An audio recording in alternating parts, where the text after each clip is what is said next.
ಓಂಕಾರ ನಮಸ್ಕಾರ ರೀ. ನಮಸ್ತೆ. ಓಂಕಾರ ಜಿ, ನಮಸ್ತೆ ಸರ್. ಈಗ ನೀವು ಕೆಲವು 2-3 ಮಂತ್ಸಿನ ಬರ್ಲತ್ತೇವಿಲ್ಲ. ಹೌದು ಸರ್. ಸೊ ಇದು ಯಾವ್ದು ತಳಿ? ಇದು ಸುಂದರಿ ಅದ. ಹಾಂ, ಇದು ವೆರೈಟಿ ಅದ ರೀ. ಸೊ ನೀವು ಬೇರೆ ಬಿ ನೋಡ್ರಿ ನೀವು. ಸೊ ಈ ಒಂದು ಗಿಡದಾಗ ಎಷ್ಟು ಕಾಯಿಗಳು ಅಂತೀರಿ ನಿಮ್ಮ ಪ್ರಕಾರ?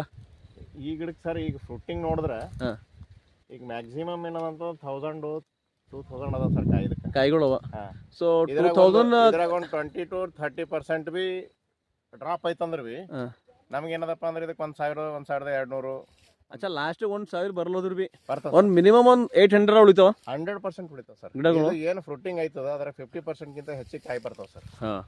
ಸೊ ಇದೆಲ್ಲ ಶ್ರೇಯ ನಮ್ಮ ಆರ್ಗ್ಯಾನಿಕ್ ಫಾರ್ಮಿಂಗ್ ಸರ್. ಅದು ನಿಮ್ಮ ಕಳಕಳಿ. ಇಲ್ಲ ಆರ್ಗ್ಯಾನಿಕ್ ಫಾರ್ಮಿಂಗ್. ಆರ್ಗ್ಯಾನಿಕ್ ನಿಮ್ದು ಕಳಕಳಿ ಇಲ್ಲ ಸರ್. ಆರ್ಗ್ಯಾನಿಕ್ ಫಾರ್ಮಿಂಗ್ ಅದ.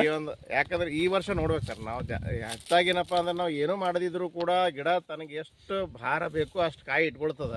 ಅದಕ್ಕಿಂತ ಹೆಚ್ಚಿಂದ ಏನದಪ್ಪ ಅಂತಂದ್ರೆ ಅದಕ್ಕೆ ಫೀಡಿಂಗ್ ಮಾಡ್ಲಕ್ ಆಗಲ್ಲ ಆ ಗಿಡಕ್ಕೆ ಅಂದ್ರೆ ಅದು ಉಳ್ಸಾಕ್ತದೆ ಸರ್ ಆಟೋಮೆಟಿಕ್.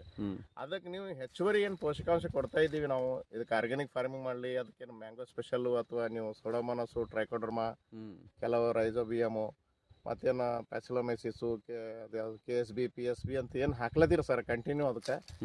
ಅದು ಫೀಡಿಂಗ್ ಆಯ್ತು ಅಂದ್ರೆ ಅದ್ರ ಆಟೋಮೆಟಿಕ್ ಏನದಪ್ಪ ಅಂದ್ರೆ ಈಲ್ಡು ಹೆಚ್ಚು ಬರ್ತದೆ ಸರ್. ಕಾಯಿಗಳ ಸಂಖ್ಯೆ ಬಿ ಬರ್ತದೆ ಮತ್ತು ರುಚಿ ಹೆಂಗಿರ್ತದೆ ಅಂತಕ್ಕಂಥದ್ದು ನೋಡೋಣ ಸರ್.